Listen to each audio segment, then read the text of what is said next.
Vamos comentar hoje sobre o IMBOK, uma breve introdução aos conteúdos, o corpo de conhecimento da gestão da informação, começando com uma figura da Rand Corporation de bastante tempo que previa como seria a computação doméstica em 2004. Isso para ilustrar o quê? Para ilustrar que sempre houve uma previsão de novas tecnologias, do uso de novas tecnologias nas organizações e pelos cientistas que trabalham aí nessas áreas. Obviamente, naquela época lá, década de 50 e 60, eles não tinham uma visão muito clara de como seria, mas sim de que haveria algum conteúdo tecnológico aí dentro das residências. Então vamos ver aí do ponto de vista do AMBOK. O AMBOK inicia dizendo que a tecnologia da informação e a estratégia de negócio são áreas de diferentes, que existe uma jornada difícil para conseguir conciliar essas duas áreas. Por quê? Porque existe uma área de difícil gestão, que é a área de intersecção entre esses dois mundos, né? Um mundo que é tecnológico do ponto de vista de produção de conteúdos do ponto de vista de inovação é extremamente rápido e um outro que tem mudanças um pouco mais lentas, que é a nossa sociedade, o mundo do negócio. Na verdade, embora essas mudanças sejam um pouco mais lentas, elas acabam não sendo tão lentas assim, mas a tecnologia é bastante mais rápida. Existem, porém, alguns interesses comuns do ponto de vista de sistemas de informação, processos de negócio e benefícios de negócio que podem ser compartilhados entre essas duas áreas e podem servir como ponto de união, de ligação desses dois mundos diferentes. Agora, por que esses mundos são diferentes? A gente vai fazer uma avaliação também. O AMBOK sugere que para que a gente trabalhe dentro da área de gestão da informação, nós temos que ter conhecimento de 5 áreas básicas, que são as tecnologias da informação, os sistemas de informação, os processos de negócio, os benefícios de negócio e as estratégias de negócio. E que eles são ligados, e também devem ser conhecidos, pelos processos de gestão de informação do ponto de vista de gestão de projetos, de mudanças de negócio e de operações e da gestão de performance das organizações. A área primeira que é colocada é a área de tecnologia da informação. Sempre que é colocada uma área de conhecimento, aparece no início uma definição. Nesse caso aqui, a união dos componentes que são geralmente organizados em 3 grandes grupos, né? O hardware, o software e as comunicações, com objetivos de proporcionar a construção de sistemas de informação. Do ponto de vista da tecnologia da informação, os pontos que são necessários serem compreendidos estão ligados à gestão dos fornecedores, das tecnologias, do suporte de infraestrutura, à aquisição de novas tecnologias e, obviamente, daí os trabalhos de transformação exigidos, a gestão do portfólio, daquilo que você já tem, que envolve aí a questão do legado, as competências tecnológicas que têm que ser desenvolvidas e que têm que ser atualizadas, porque as tecnologias estão em constante mudança, e a orçamentação disso tudo, né? Quer dizer, mostrar que existe uma gestão dos recursos financeiros e prever quais são os recursos financeiros necessários para fazer a tecnologia ou as tecnologias funcionarem. Do ponto de vista do AMBOK, na introdução, ele coloca uma série de perspectivas que nortearam ao longo dos anos as diferentes ideias que se tinha e as diferentes estratégias que se tinha quanto à gestão dessas tecnologias. Então, iniciou-se lá no início da década de 1970 com soluções de contratação de programadores e analistas cada vez melhores, né? A ideia era ter um pessoal altamente especializado. No final da década de 1970, passou-se a dar importância para métodos de trabalho melhor estruturados e no início da década de 1980 para a gestão de projetos, no sentido de copiar as grandes lições trazidas principalmente ali da construção, em que o bom projeto, né, com orçamentação adequada, com bom cronograma, com a definição clara dos deliverables, né, das entregas que são realizadas por meio desse projeto. É uma técnica interessante para ser usada aí na área de tecnologia. A partir do fim da década de 1980, começa a se impor a gestão da qualidade, cobrando cada vez soluções melhores, né? Nesta década e na década de 1990, a ligação da TI com a estratégia de negócios fica cada vez mais clara e importante dentro das organizações. Nós também já comentamos sobre isso, né, na situação de que hoje tem empresas que não vivem sem a tecnologia, e o que se tem de lá para cá, de 1990 em diante, é cada vez mais uma reorganização dos recursos por meio de terceirização, por meio de contratação de serviços, por meio de locação de espaços para aportar equipamentos, né, por meio dessa interlocução de negócios aí, considerando infraestrutura como serviço, software como serviço, etc. Por que isso? Porque a nossa sociedade tem evoluído e evoluído principalmente nos últimos anos para patamares bastante interessantes do ponto de vista de uso de tecnologias, não é? A gente começou lá com sociedades agrícolas que permearam grande parte da existência humana. Houve uma revolução industrial, a sociedade passou a não tanto tempo assim comparativamente a ser uma sociedade voltada à produção em massa. Rapidamente surgiu aí no final dos anos, os últimos 40, 50 anos, uma sociedade voltada para o uso cada vez maior de informação, principalmente a partir do nascimento da administração científica. Isso evoluiu para uma sociedade baseada em conhecimento e hoje se fala numa sociedade, já há alguns anos, né, se fala uma sociedade de inteligência, né? O conhecimento ali foi a menor das áreas, né, até agora, porque rapidamente evoluiu para a questão da inteligência. Existe um artigo chamado Um Século de Gestão da Informação que dá uma visão de como aconteceu o uso da informação dentro das organizações. Ele é bastante interessante, né? Então ele vai ser rapidamente colocado aqui, então fora do AMBOK, né? Para que a gente possa ter uma visão de alguns processos, de algumas situações aí que permeiam o uso de tecnologia nas organizações, né? Então nesse texto ele faz uma abordagem das tecnologias que foram usadas ali a partir de anos 1900, um pouquinho antes, aí uns 15, 16 anos antes, e que focam hoje basicamente aí em computação eletrônica, né? Já que anteriormente existiam dispositivos mecânicos e eletromecânicos que davam conta aí de processamento de dados. Então, inicia-se lá no século XIX, né, com uma busca de racionalização, que lá nos idos de 1900, no início dos anos 1900, culminou no trabalho de Taylor, de Fayol, e que geraram o que se conhece hoje como administração científica, né? Quer dizer, estudos relativos à administração de recursos nas organizações. E a administração de recursos nas organizações depende de informações. Em 1884, começou a ser utilizada ou começou a ser proporcionado uma expectativa de uso de cartões perfurados em uma série de operações manuais para agilizar essas operações.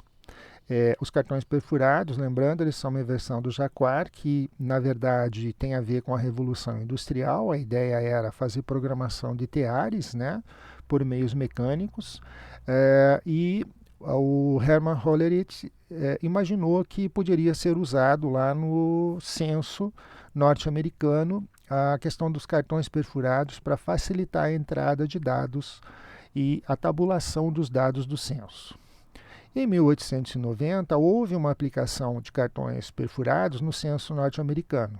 Foi um sucesso, poupou milhões de dólares ao governo, poupou tempo ao governo, e o Hollerith fundou uma empresa chamada Tabulating Machine Company, que mais tarde se transformou na International Business Machine, que a gente conhece hoje como IBM. Em 1940, iniciou-se o desenvolvimento dos primeiros computadores eletrônicos. Então vejam, Aqui existiu o uso de cartões perfurados, mas eles eram dispositivos mecânicos e eletromecânicos. Em 1940, passou-se a desenvolver computadores eletrônicos, em especial devido a um acontecimento mundial que tinha nessa época, chamado Segunda Guerra Mundial, que fez com que muito desenvolvimento científico teve que ser acelerado. Entre 43 e 46 foi proposto o ENIAC, e o ENIAC era um computador que ocupava assim um espaço imenso, custou milhões, consumia muita energia, pesava muito, ocupava milhares de válvulas, né, naquela tecnologia que existia naquela época, não era transistor, não era circuito integrado. Mas esse computador, ele deu origem a uma série de técnicas, a uma série de métodos, e ele provou que dava para fazer um computador eletrônico, né, e que tinha, assim, usabilidade imensa. Entre 43 e 51, os desenvolvimentos que foram realizados para a criação desse computador deram origem ao que a gente chama hoje de anatomia básica dos computadores, né? Aquele desenho que a gente tem hoje de entrada, processamento e saída, a questão de armazenar o programa, a questão de processar os dados, armazenar os dados processados, quer dizer, uma série de conteúdos que a gente trabalha hoje foram desenvolvidos nessa época, né? Importante que, do ponto de vista de gestão de TI, que é a nossa disciplina, né, foram colocados naquela época três conteúdos que deveriam ser levados em consideração.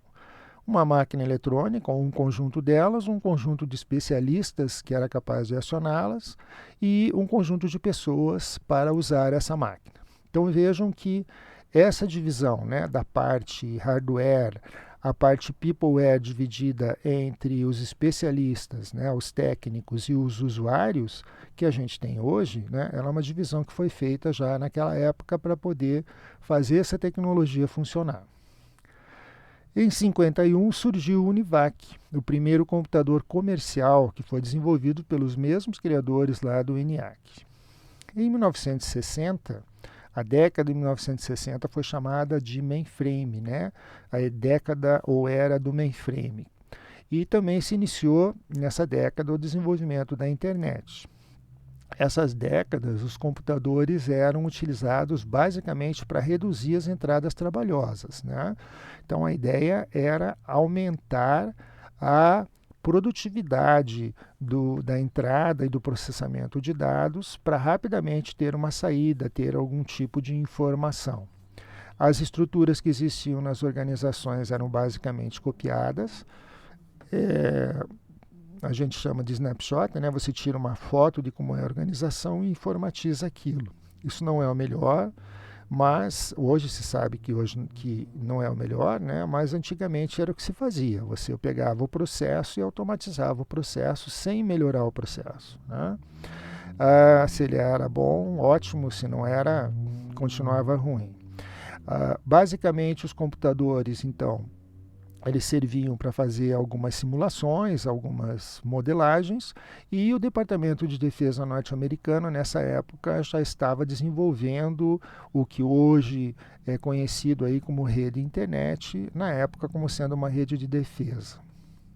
Em 61, havia aproximadamente 6.000 computadores vendidos. Vamos voltar um pouquinho. Em 1951 surge o primeiro comercial. Em 60, né, na década, se começa esse desenvolvimento, mas em 61, de 51 para 61, em 10 anos, já tinha 6.000 computadores vendidos. Eram caríssimos, eram difíceis de operar, exigiam um pessoal especializado, mas tinham um potencial imenso, né?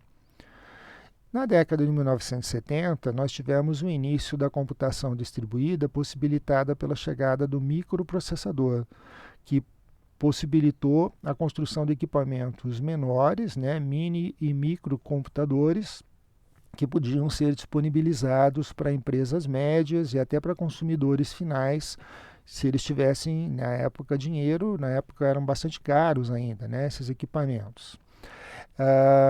surge nessa década de 1970, o que é importante aí para a gestão de TI, as metodologias para desenvolvimento de aplicações, né? Então, principalmente porque começou a crescer muito o uso, começou-se a ter uma certa necessidade de gerenciar os métodos de desenvolvimento e aí começaram a se criar vários métodos diferentes, várias sugestões de trabalho diferentes.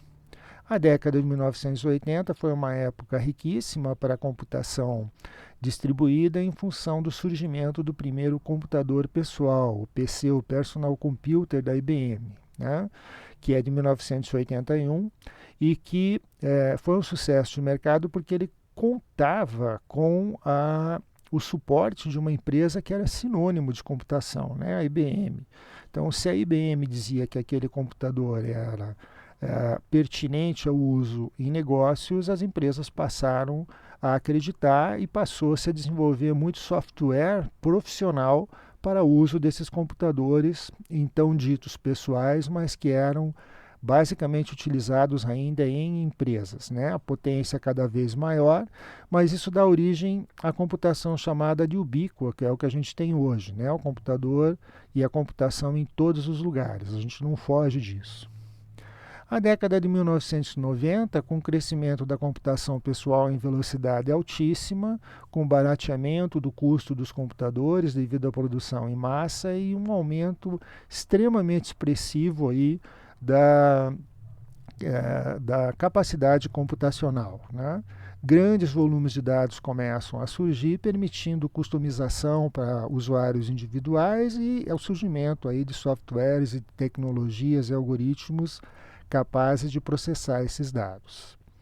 Nos anos 2000, que a gente vive hoje, a gente tem aí a ligação cada vez maior da inovação e dos serviços com a área de TI e computação.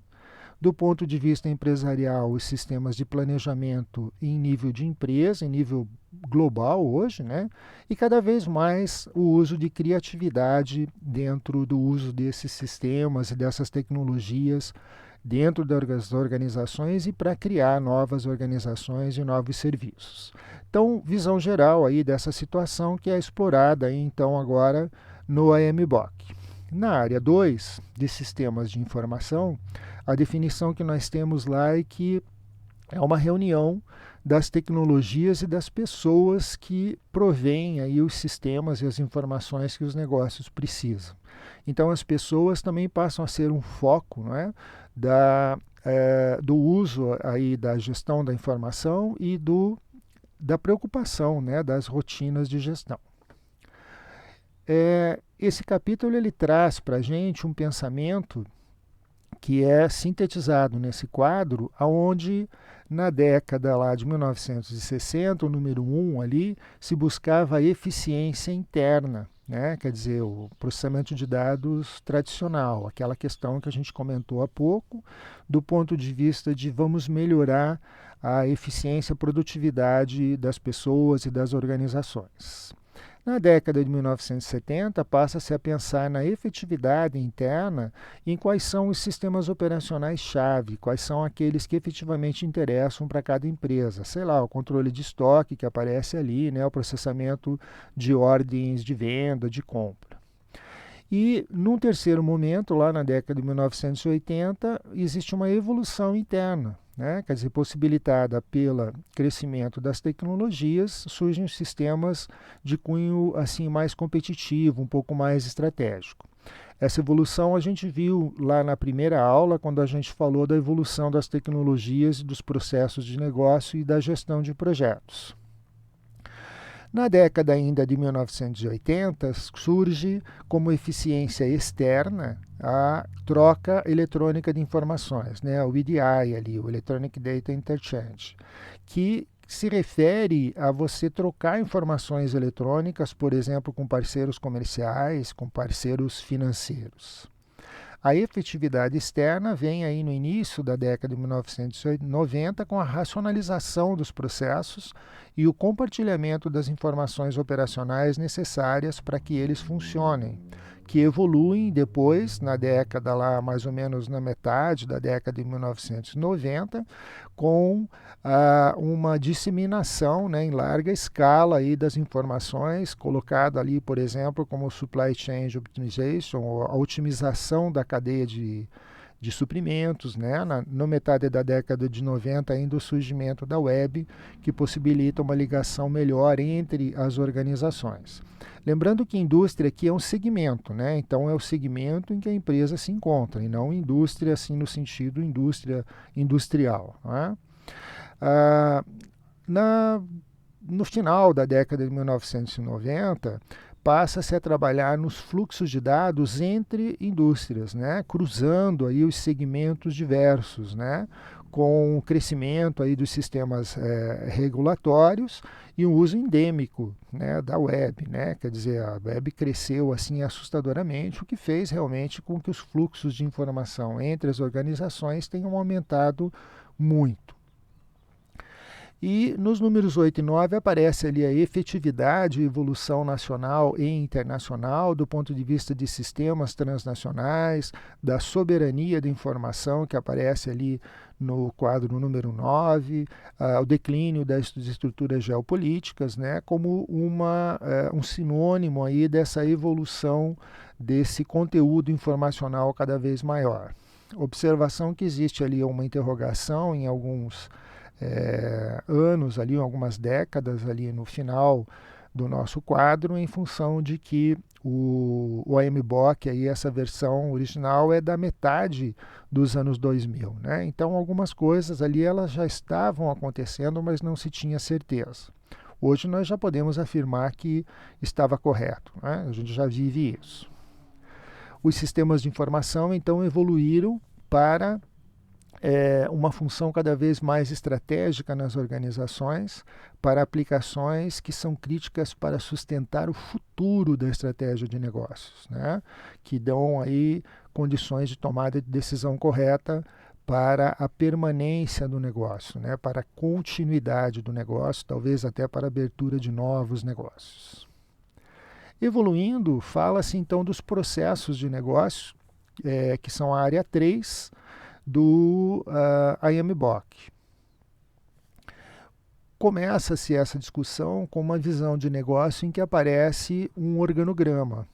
E esse organograma tem a função de mostrar que o processo de negócio tem uma visão sistêmica. O processo de negócio ele pode correr entre os diversos níveis e os diversos organismos que existem dentro da organização das empresas.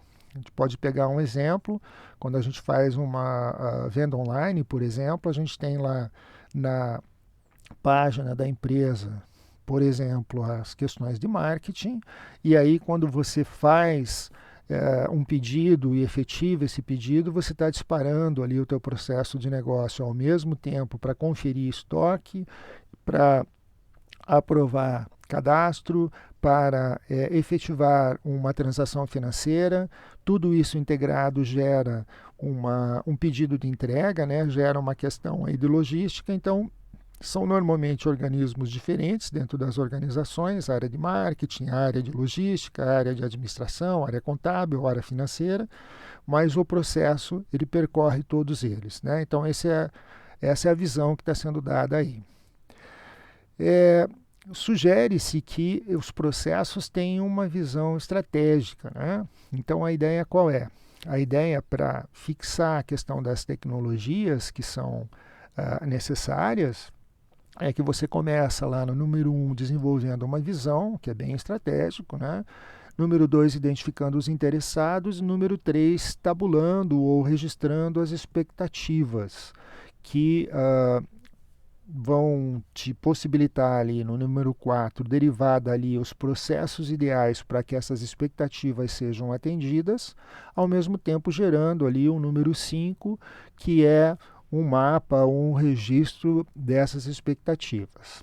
Ao mesmo tempo, quando você desenvolve tua visão, você dispara ali o número 6, que é a tabulação ou que é o levantamento ali dos teus objetos de negócio e as atividades de negócio que são derivadas desses objetos no número 7. No número 8, você integra essa visão dos objetos de negócio com as expectativas que os teus interessados têm e os processos que são necessários para idealmente alcançá-las, sugerindo ali no número 9 um acompanhamento dessa evolução, dessa performance, né? Com as atividades que estão dentro dos processos e as atividades também colocadas por responsabilidade, de forma que você possa cobrar alguma pessoa, e representando isso por meio de um mapa, que é aquela figurinha que aparece ali junto do número 9, que é um gráfico de radar, né, onde você coloca as suas expectativas nos eixos e a representação que você tiver ali deve ser a mais concêntrica possível e a mais longe possível do centro para que você atinja todas as suas atividades com perfeição, né? Então isso dá uma visão bem clara daquilo que você já tem e daquilo que você não tem ainda. Então notem a questão da necessidade de vocês terem indicadores aí, né, para acompanhamento. Nesse capítulo também é introduzido o triângulo dos processos e novamente a gente vê a visão estratégica que deve ser retirada dessa situação. Então a gente tem ali os processos ditos de qualificação, que são os processos típicos da indústria, a indústria aqui novamente, né, colocando como segmento, os processos adjacentes, que são aqueles processos que são necessários, mas não são essencialmente críticos, né? Então, o processo de qualificação, por exemplo, todas as indústrias do ramo alimentício têm processos semelhantes. Processos necessários, por exemplo, o processo de limpeza, o processo de segurança, que não é o estratégico da empresa, mas que dá suporte a ele. Então, isso é a caracterização. O que é o interessante é o que está destacado ali em cima em azul, os processos em que a organização pode superar a concorrência, que são chamados processos competitivos, aquilo em que você pode ser melhor, e a união de tudo isso, que são os processos de transformação que mudam todos os outros e que têm a ver com as capacidades futuras e com o planejamento futuro da organização, né, que é extremamente importante dentro desse contexto. E aí a gente tem que falar dos benefícios de negócio. A gente já falou recentemente aí numa live também aí de benefícios, mas retornando, aqui a gente tem um exemplo rápido dos benefícios de negócio a partir da transformação da tecnologia da informação, né? Então nós temos ali a tecnologia da informação é o comércio eletrônico, que habilita os sistemas de informação que podem ser transformados lá em catálogos online, pedidos online, o scheduling ali, a programação de transportes, né? E que entregam com isso benefícios de negócio, como por exemplo redução de custos ou melhoria aí, de disponibilidade aí, né, das programações que as organizações fazem. O que a figura representa em si? Que a tecnologia da informação habilita sistemas de informação que entregam benefícios de negócio. Essa é a visão que se tem aí dentro da MBOK. Aqui tem um exemplo de dependência, né, numa rede de dependência de tecnologias, usando como exemplo componentes tecnológicos da Oracle Corporation, que habilitam mudanças nos bancos de dados de consumidores, que possibilitam mudanças de negócio, colocado aqui como segmentações de mercado, né, quer dizer, escolher os mercados corretos para atuar, que entregam como benefícios primários um marketing melhorado, que deverá melhorar as vendas, e melhorando as vendas, com isso, em hipótese, se atinge aí os objetivos de investimento aí dos interessados da organização e dos acionistas da organização, né? Os interessados são os stakeholders e os acionistas são os stockholders da organização, qualquer que ela seja. E por fim a gente chega aí na área 5, que é a área de estratégia, da qual vocês têm também disciplina específica no curso, então aqui a gente vai dar uma visão rápida e visão voltada aí para sistemas de informação dentro desse contexto. Vamos nos concentrar ali naquele quadradinho amarelo, onde aparece ali a formulação e implementação da estratégia. Então, se a gente olhar a entrada que existe à esquerda, né, são os alvos, né, que vem lá do o que lá da estratégia de sistemas de informação. Acima nós temos a direção, que vem das estratégias de negócio, vem do porquê, né? E abaixo ali nós temos as capacidades, né, que vem do como possibilitado pelas estratégias de TI. Isso possibilita, né, na direita ali, a entrega de novos sistemas que vão compor o portfólio da empresa, permitindo atingir os benefícios de negócio, permitindo entregar benefícios de negócio.